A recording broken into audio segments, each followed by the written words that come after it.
So I'm working on putting a new power steering pump on my 2011 Ford Taurus, and most of these Fords come with a little Teflon ring that fits over the high pressure line here.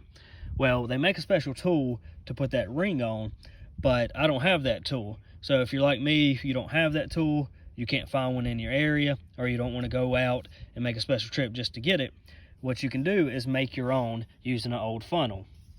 So what I did was I cut the end off of the funnel and I shaved some of the material off of it because I didn't want to overstretch the ring.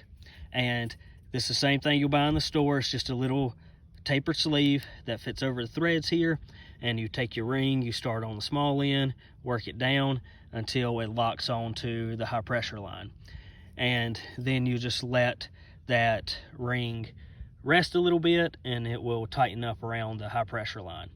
And that's all there is to it. Beats having to pay who knows what for a tool I might use once.